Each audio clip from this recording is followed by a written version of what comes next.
हमें क्या chapter number 5 है, इसका बी वाला पार्ट पढ़ना है। और इसमें देखो, इसमें पढ़ना क्या है आपको, एक पदी व्यंजक में एक पदी व्यंजक से भाग करना। ठीक है। अब इसमें एक बहुपद में द्विपद से भाग करना। अब दो स्थितियां इसकी हो सकती हैं, या तो शेषफल शून्य प्राप्त हो या तो फिर शेषफल कुछ प्राप्त हो। तो जनरली हमने एक पढ़ा था अपने बचपन में, जो डिवाइड करते हैं, यानी भाग करने सबको आता है। तो भाग करने में हमने एक चीज़ पढ़ा था, आपका पेज नंबर दिया है 137 पे। भाज्य बराबर भाजक गुणे भागफल प्लस शेषफल। क्या होता है? भाज्य बराबर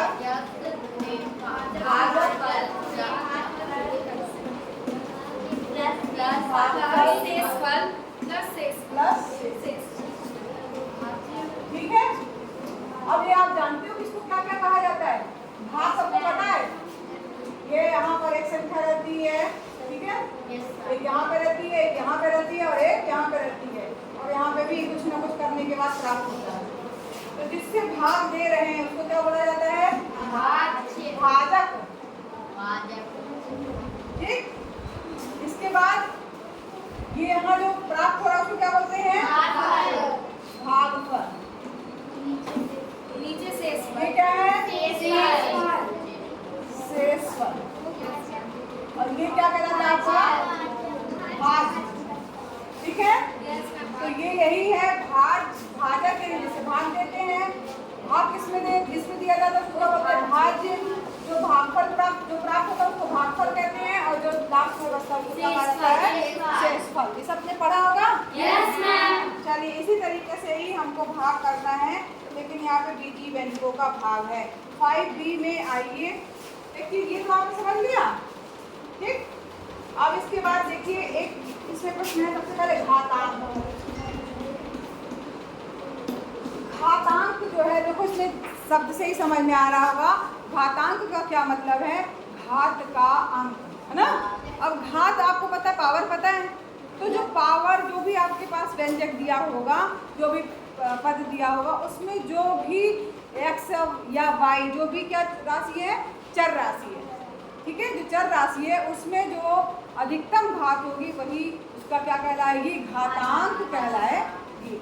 जो अधिकतम घात होगी वो क्या कहलाएगी? घातांक। ठीक, समझ में आया?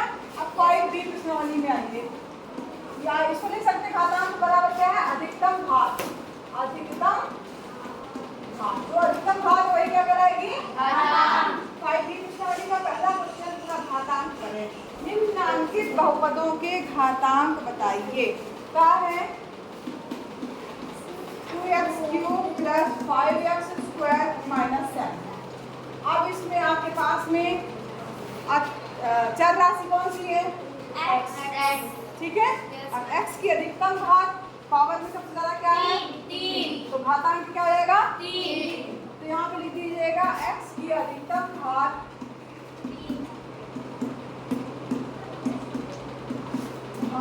3 है। अतः घातांक क्या हो जाएगा? अतः घातांक 3 होगा। ठीक है। समझ में आया सबको? समझ में आ रहा है सबको? पीछे लड़की, सबसे पीछे लड़की, तुमने किताब कॉपी कुछ नहीं खोली क्या? हाँ, तो रफ कॉपी भी नहीं खोली, रफ में नोट नहीं करोगी? अब यहाँ देखिए, किताब नहीं है तो किताब लो बेटा, क्लास में चलते हैं, अपनी बोल के लो। दूसरा है, अब आपको मैं जिसको पूछूंगी वो उसको बताना होगा।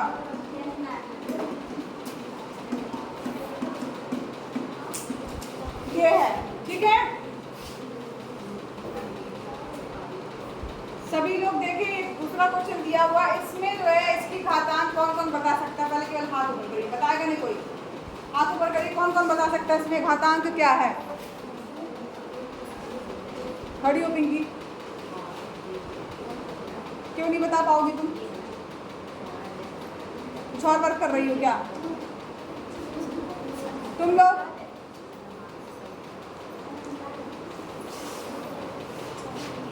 पीछे तुम बताओ। हाँ चलो तुम ही बताओ। 4। इसने बताया कि इसमें घातांक क्या होगा? 4 से बता रही है। Yes, घातांक का मतलब क्या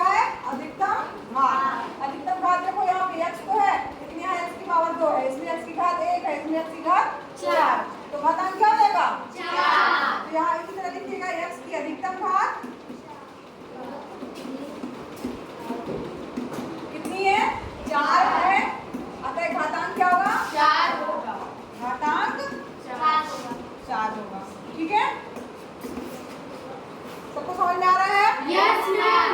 चलो बैठो। अब मैं फिर से पूछती हूँ, एक गाँव और देख लीजिए। गाँव नंबर यहीं पे लिख दे रही हूँ, 7 दिया है, Yes, ma'am. तो इसको कैसे करोगे?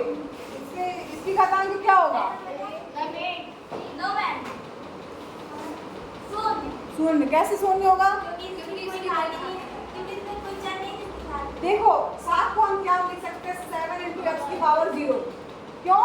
क्योंकि x की पावर 0 बराबर हमेशा होता है 1। तो 7 का गुना करेंगे x के रूप में, तो x की पावर 0। अब यहाँ पे 0, इसकी अधिकतम मान क्या है? 0। तो इसमें घातांक क्या होगा? घातांक शून्य। समझ में आया? तो तीसरा वाला है 7 इंटू एक्स की पावर 0, तब लिख सकते हैं उसको, और उसमें घातांक शून्य हो गया। नेक्स्ट आइए, किताब में सभी लोग देखिए, मैं पढ़ रही हूँ और आप लोग बताइएगा कि क्या होगा। घा नंबर का 3x + 4x² - 7 कौन बताएगा? बताओ। 2, क्योंकि x की मैक्सिमम पावर कितनी है? 2। ठीक है। अंगा वाला क्वेश्चन है 2y की पावर 7 - 12 y की पावर 6 + 48 y की पावर 5 - 9 कौन कौन बता लेगा? 7। चलो चा वाला बताओ, 7x की पावर 5 समझ में आ रहा है? छा वाला बताइए। अब यहाँ पर देखो दूसरा क्वेश्चन, भाग कीजिए, भाग करना है यहाँ पर। दूसरे क्वेश्चन से पढ़िए। 9z की पावर 5 दिया है प्लस 12z की पावर 4 - 6z² में भाग देना। किससे भाग देना है? 3z² में 3z² से भाग देना है। ठीक है। अब यहाँ ध्यान दो, इसमें सब में देखो 3 कॉमन सा दिख रहा है। इसको 2 तरीके से कर सकते हैं। अगर भाग देने में केवल एक ही पद है तो आप इसको ऐसे भी कर सकते हैं, 9z की पावर 5 प्लस 12z की पावर 4 - 6z² बटे 3z², और सबके अलग अलग बटे कर दो। 9z की पावर 5 बटे 3z² प्लस 12z की पावर 4 बटे 3z² - 6z² बटे 3z²। इसको आपने बताया। ठीक है, ऐसे भी कर सकते हो। अगर एक है बटे में, केवल एक ही चीज दिख रही तो, लेकिन 2 चीजें होंगी तब ऐसे नहीं करना, तब भाग करके करना है। तो इसको इस तरह वाला से भी कर लो।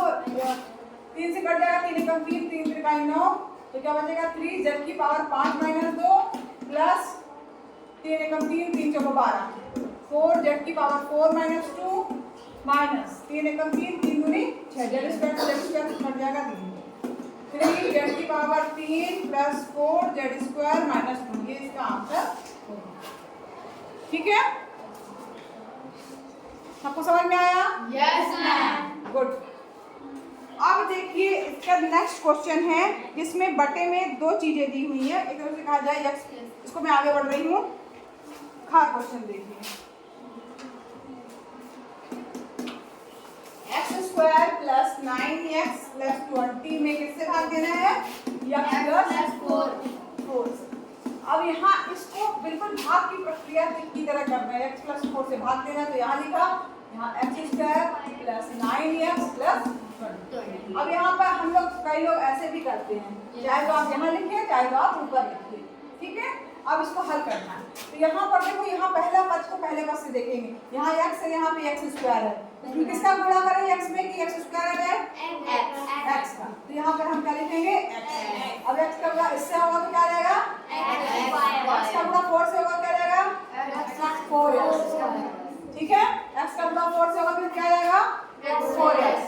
ठीक है, x² x का गुणा x, जो भी हम लिखेंगे ठीक, उसका गुणा यहाँ पे दोनों चीजों से होगा। 2 हो 3 हो, जिससे भी हो उसका सबसे होगा। x का गुणा x से होगा x², फिर x का गुणा 4 से होगा तो 4x। ठीक है, अब यहाँ पर क्या करेंगे? घटाने के, जैसे भाग करने की प्रक्रिया सेम वही प्रक्रिया करेंगे। x यहाँ माइनस कर दिया, और जब माइनस करते तो चिन्ह बदल जाता है, घटाते चिन्ह बदल जाता है। यहाँ प्लस है तो क्या आएगा? माइनस। यहाँ प्लस तो क्या आएगा? माइनस। तो यहाँ x² प्लस माइनस x² ये cancel, 9x minus 4x, 9x में 4 5 अब प्लस डाल लिया। अब यहाँ पे x है, यहाँ 5x है, तो x में क्या गुणा करेंगे? 5x आ जाएगा, 5 प्लस 5 यहाँ पर लिख देंगे, तो 5 का गुणा x से क्या हो जाएगा? वही आ जाए, ठीक है, ताकि हम घटाएं तो वो कैंसिल हो जाए।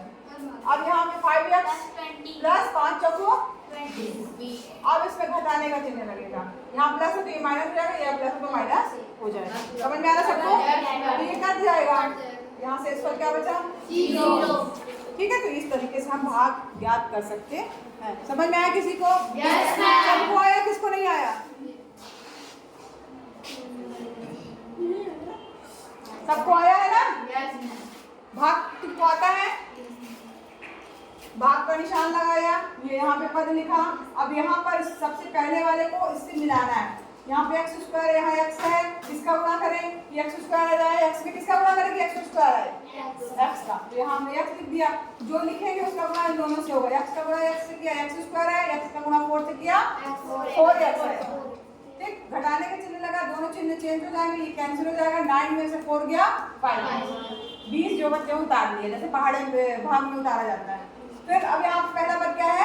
5x, यहाँ क्या है? x, तो इसमें किसका गुणा करेंगे? 5x बन जाएगा, 5 प्लस 5 कर दिया, तो 5 का गुणा x से होगा 5x, 5 का गुणा 4 से होगा, 5 को 20, एक फिर घटेगा, जब घटाने का निशान लगाएंगे तो चिन्ह चेंज हो जाते हैं, इसमें प्लस है तो ये माइनस हो जाएगा, ये प्लस है तो ये माइनस, कैंसिल हो जाएंगे। शेषफल 0। चलिए इसके सवाल जो है आपको लगाने हैं। गा नंबर आपका होमवर्क है, 4 नंबर आपका होमवर्क है, ठीक है। चलो अब इसके आगे बढ़ो। निम्नांकित प्रश्नों में भाग देकर भाज्य, भाजक, भागफल तथा शेषफल को सारणी में लिखिए। ये भी इसी तरीके से है और सारणी में जो है वो करना। तीसरे का कार्य 14x square plus 13x minus 15 में किससे भाग करना है? 7x माइनस 4 से भाग करना है, ठीक है। 7x माइनस 4 से भाग करना है, 14x square plus 13x minus 15, ये माइनस का चिन्ह लगा, ठीक है। अरे ठीक, या यहाँ ऐसे लगा सकते हैं। 7x है, यहाँ पे 14x स्क्वायर है, किसका गुणा करेंगे? यहाँ पे 14x स्क्वायर आ जाएगा, नहीं 2 का करोगे तो 14x आएगा ना कि x स्क्वायर, तो किसका गुणा करोगे? 2x, very good. 2x का गुणा करेंगे तो 7 दूनी 14 और x से x का गुणा हो गया तो 14x स्क्वायर। अब इसका गुणा इससे भी होगा तो चिन्ह माइनस है तो यहाँ माइनस का चिन्ह आएगा, 4 दूनी 8। घटाइए, घटाने में चिन्ह चेंज होंगे, ये माइनस हो जाएगा, ये माइनस तो प्लस, ये कट जाएगा, ये दोनों जुड़ जाएंगे। 13 और 8 कितना हो गया? 21x, very good. और यहाँ पे माइनस 15। अब यहाँ पर 21x है, यहाँ 7x है, साथ में किसका गुणा करेंगे? 21x आ जाए, 7x में 3 प्लस 3 का गुणा कर दीजिए, 7 3 21x और इसका गुणा इससे भी होगा, 4 के 12, चिन्ह माइनस का तो माइनस हो जाएगा, ठीक है। अब घटाएंगे, घटाएंगे तो ये प्लस है तो क्या आएगा? माइनस, माइनस है तो क्या आएगा? ये प्लस है और ये माइनस है तो क्या आएगा? कट जाएगा। और यहाँ पे 12 है और यहाँ माइनस 15, यहाँ क्या आएगा बताओ? -3, ठीक है। अब ये आपको पता है ये क्या है? ये क्या है? ये क्या है? और ये क्या है? शेषफल। समझ में आ रहा सबको? किसी को कोई प्रॉब्लम? नो। अब यहाँ पर सारणी में लिखना है, सारणी में क्या है? भाज्य बराबर भाजक गुणे भागफल प्लस शेषफल। ये आपका सारणी है, सूत्र है, समझ लीजिए। इसको इसी में लिखना है, लिख दो, बहुत आसान है। भाज्य क्या है हमारा?